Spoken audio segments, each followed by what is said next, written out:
In the morning, Steve and Lisa escorted us back along the unloaded truck to the paved highway at the volcano, where we parted ways there to go left to Menindee. Trevor and I got right to Broken Hill, 197 kilometers away down a straight and empty road, thus completing a large and irregular circle. We had an afternoon at Broken Hill and spent it seeing the sights. We drove out to Silverton, once a rowdy mining town, now virtually derelict, but for a big pub, which is said to be most photographed and filmed in Australia. It's not that there is anything wildly special about the pub. It's more than it gives the appearance of being in the middle of nowhere while actually being conveniently handy to the air-conditioned amenities of Broken Hill. It's been used as a film location 140 times. In a town like Alice, Mad Max 2, and about every Australian beer commercial ever made. It now gets by, evidently, on the visits of film crews and of occasional tourists like us. Broken Hill has had tough times too. Even by Australian standards, it is a long way from anywhere 750 miles from Sydney, the state capital, where all the decisions are made, and its citizens have an understandable tendency to think of themselves as neglected. As recently as the 1950s, it had 35,000 people against just 23,000 now. Its history dates from 1885, when a boundary rider checking fences chanced upon a load of silver, zinc, and lead in sumptuous proportions. Almost overnight, Broken Hill became a boom town and gave birth along the way to Broken Hill Proprietary Limited, still Australia's mighty industrial colossus. At its peak in 1893, Broken Hill had 16 mines employing 8,700 miners. Today, there is just one mine and 700 workers, which is the main reason for the population decline. Even so, that one mine produces more ore than all 16 mines together at their peak. The difference is that whereas before you had thousands of men crawling about in British shafts, today a handful of engineers with explosives blows out cathedral-sized chambers up to 300 feet high and the size of a football pitch, and when the dust has settled and everyone's ears have stopped ringing, a team of rockers and giant boulders come along and scoop up all the ore. It's so vastly efficient that in only a decade or so all, the ore will be gone, and quite what will become of Broken Hills is anyone's guess. Meanwhile, it's a nice little town with an air of busyness and prosperity that brings to mind one of those establishing shots you'd seen in 1940s Hollywood movies featuring Jimmy Stewart and Diana Durbin. Its main street is lined with handsome buildings in a modestly exuberant Victorian style, seeking refreshment. Trevor and I ventured into one of the many imposing hotels, and I should just note that in Australian context, hotel can signify many things. A hotel, a pub, a hotel and a pub. That sounds on nearly every corner. This one was called Mario's Palace Hotel, and it was very grand for without. It covered half a block and had a large wraparound balcony employing a lot of intricate ironwork, though inside had an underlit and musty air. The bar seemed to be open. A TV was playing silently in the corner, and the signs were illuminated, but there was no one in attendance and no sounds of anyone nearby. Leading off the bar were several large rooms, a ballroom, a dining room, perhaps another ballroom, all looking as if they had been decorated at considerable expense in 1953 and not used since. A door led out into a hallway with a grand stairway. From the ground to the distant ceiling, a good 3 stories above us, the stairwell walls were divided into panels of different sizes by strips of wood, and some artist had filled each of them, scores in all, with a mural, some of them several feet across, some much smaller. They consisted entirely of romantic and idealized landscapes, showing herds of kangaroos sipping at Billy Bones and swaggering gapping around a lonely Caliban tree. They were undeniably hawky, but charmingly so, and without question for a gifted hand. Almost involuntarily, we found out ourselves advancing slowly up the stairs, moving with silent absorption from one image to the next. Good, yeah? Came a voice after a minute, and we turned to see a young man looking up at us, and apparently not at all perturbed that we're making our way into the depths of his building.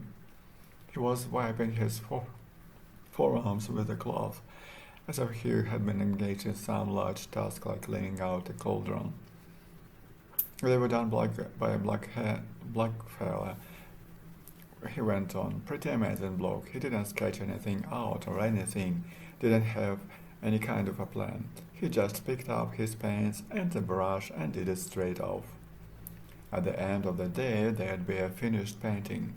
Then he'd collect his pay for the owner and clear off. Go walk about, you know. Sometime later, maybe a week or two, maybe a few months, he'd come back and knock off another one, collect some more. Money and clear off again, then he cleared off for good. What became of him? No idea, don't think anyone knows. So where your fellows come from? America and Britain, I said, pointing appropriately. Long way to come. Expect you'll be wanting a cold beer then. We followed him into the bar, where he drew us 2 schooners of Victoria Bitter. Nice hotel, I said, not really meaning it. He looked at me faintly dubiously. Well, you can have it if you want. It's on the market. Oh, yeah? How much for? $1,750,000. It took me a moment to form the words. That's a lot of money. He made a look at agreement. More than most people around here have got, that's for sure. Then he disappeared with a crate through the door behind him. We wanted to ask him more, and after a few minutes we wanted another beer, but he never did come back. The following morning we caught the second of the twice weekly Indian Pacifics to Perth. In the deliciously air-chilled bar car of the train, Trevor and I spread out a map of Australia and discovered with astonishment that for all our hours of driving over the previous days, we had covered only the tiniest fraction of land surface. A freckle, almost literally, on the face of Australia. It is such an immense country, and we still had 3,225 kilometers of it to get through before we reached Perth. There was nothing to do but sit back and enjoy it. After the heat and dust of the outback, I was glad to be back in the clean, regulated world of the train. And I fell into its gentle routines with gratitude and relish. Train life, I decided, takes some beating. At some point in the morning, generally when you have gone for breakfast, your bed vanishes magically into the world, and in the evening just as magically reappears, crisply made with fresh sheets. 3 times a day you are called to the dining car, where you are presented with a thoroughly commendable meal by friendly and obliging staff. In between times there is nothing to do but sit and read, watch the endlessly unfurling scenery, or chat with your neighbor. Trevor, because he was young and full of life and unaccountably had failed to bring any of my books to make the hours fly, felt restless and cooped up, but I wallowed in every undemanding minute of it. With all your needs attended to and no real decisions to make, you soon find yourself wholly absorbed with the few tiny matters that are actually at your discretion, whether to have your morning shower now or in a while, whether to get up from your chair and pour yourself another complimentary cup of tea, or be a devil and have a bottle of Victoria Bitter, whether to stroll back to your cabin for the book you forgot, or just sit and watch the landscape for emus and kangaroos. This sounds like a living death, Don't be misled. I was having the time of my life. There is something wonderfully lulling about being stuck for a long spell on a train. It was like being given a preview of what it will be like to be in your 80s. All those things 80 years olds appear to enjoy. Staring vacantly out of windows, dozing in a chair, boring the pants of anyone foolish enough to sit beside them, took on a special treasured meaning for me. This was the life. Our new complement of passengers seemed a lively bunch. There was Phil, a printmaker from Newcastle and New South Wales, Rose and Peel, a sweet, quiet couple from England who were on their way to see their son, and mining engineer Calgary. Three white-haired guys from a lone bowling club in Neutral Bay who drank like sailors on shore leave, and a wonderful rigged-thing, chain-smoking, perpetually wobbly drunk lady whose name no one seemed to know and whose response to any pleasantry of any time directed at her, "Good morning, sleep well," and "I'm Bill and this is Trevor," was to cry "yes" and give a prolonged, demanded laugh and take a sip of Shiraz. In such a crowd, the evenings tended to be nicely festive, so much so that my notes for the relevant periods are on matchbooks and the backs of BMRath, and show a certain measure of relevant coherence. G. Attacked by a camel in Man's Love, Alice Springs, 1947, great. Still, my recollections is of having a jolly nice time. That is, of course, the main thing. On our second day out from Broken Hill, we entered the mighty Nullarbor. Many people, even Australians, assume Nullarbor is another Aboriginal term, but in fact it is a corruption of the Latin for no trees, and the name could not be more apart. For hundreds of miles the landscape is as flat as it can see and unrelievably barren, just glowing red soil, tussocky clumps of blue bush and spinifex, and scarlet rocks the color of bad teeth. In an area 4 times the size of Belgium, there is not a scrap of shape. It is one of the most forbidden expanses on earth. Just after breakfast, we entered the longest stretch of railway line in the world, 297 miles without a hint of deviation, and in mid-morning we hit into Cook, a community that white cliffs look accessible and urbane. 500 miles from any real town to east or west, 100 miles from nearest paved Cook exist solely to water, fuel, and otherwise service the trains that pass through. Beside the tracks stood a sign that said no food or fuel for the next 862 kilometers. The rather daunting thought, what? We had 2 hours to kill and cook. Goodness knows why so long, and everyone was allowed to get off and look around. It was agreeable to move about without having to steady yourself against a swaying wall every couple of paces, but the thrill of cook swiftly pulls. There was nothing much to it. A railway station and post office, a couple of dozen prefabricated bungalows standing on dusty ground, a little shop whose shelves were mostly bare, a shattered community center, an empty school. It was the middle of school holidays. A small open-air swimming pool, also closed, and an air street with a limp Woodstock. The heat was terrific. On every side desert lapped at the town like flood water. I was standing there with a map of Australia, surveying the emptiness and trying to absorb the ungraspable fact that if I walked north from here, I wouldn't come to a paved surface for 1,100 miles. One Trevor trotted up and told me we had been given permission to travel for an hour and the locomotive so that he could take photos. This was a rare treat and exciting news. Just before the train resumed its journey, we climbed aboard the locomotive with 2 replacement drivers, Noel Code and Sean Willis, who would take the train on to Kalgoorlie. They were genial and laid back, in their late 20s or early 30s. Their cab was snug and comfy, homey even in a high-tech sort of way. It featured a fancy console with lots of switches and toggles, 3 shortwave radios and 2 computer screens, but also a number of domestic comforts: a kettle, a small refrigerator, an electric hot plate for cooking. Code drove. He flipped a couple of switches, moved the gear lever a fraction of an inch, and we were off. Within a couple of minutes, we were up to our cruising speed of 100 kilometers an hour. I sat quite still, fearful of touching anything that would get us on the evening news, and enjoyed the novel perspective of looking straight ahead.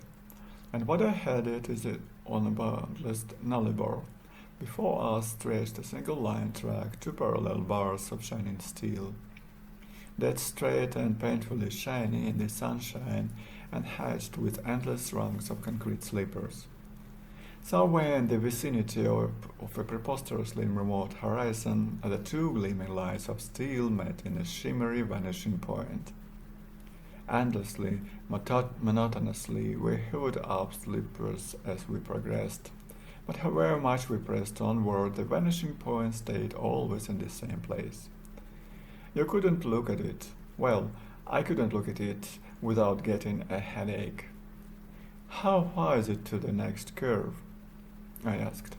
360 kilometers, Willis answered. Don't you go crazy out here? No, they replied in unison and with evident sincerity. Do you ever see anything to break the monotony, animals and so forth? A few roos. Code says a camel from time to time. Once in a while somebody on a motorbike. Really? On that. He indicated a rough dirt maintenance road that ran alongside the track. Very popular with the Japanese for some reason. Something to do with initiation to a club or something. We saw a bloke on a bicycle the other week, Willis volunteered. No kidding.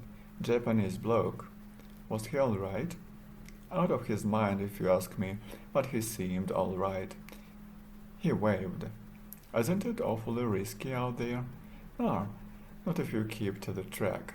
There is 50 or 60 trains a week along this line, and nobody goes going to leave you out here if you're in bother. We had arrived at a siding called Deakin, where the Indian Pacific had to pull over to let a freight train through, and where Trevor and I were to return to the passenger section. We helped down from the locomotive and walked briskly back along the train towards the passenger carriages. And you would walk briskly too, believe me, if you were outside the train with its motor running in the middle of a desert. At the door of the first passenger carriage, David Goodwin, the train manager, was waiting for us. He helped us up. It's a long way up on a train when you haven't got a platform to start with, and we half fell in. Looking up, I discovered with a start that we were in the forbidden coach section. I have never felt so stared at in my life. As we followed David through the 2 coach carriages, 124 pairs of sunken eyes suddenly followed our every move. These were people who had no dining carriage, no lunch bar, no cozy berth to crawl into at night. They had been riding upright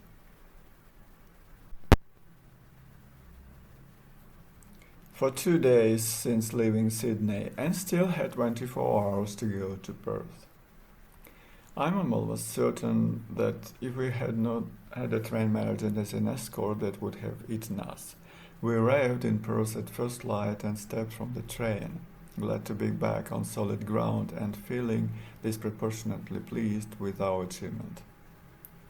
I know that all that was required for us to get there was the seat possibly for totally 72 hours, but still we had done something that lots of Australians never do, namely cross Australia.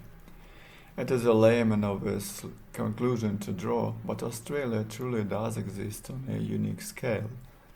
It's not just a question of brute distance, though goodness knows there is plenty enough of that, but of the incredible emptiness that lies within all the distance. 500 miles in Australia is not like 500 miles elsewhere, and the only way to appreciate that is to cross the country and ground level.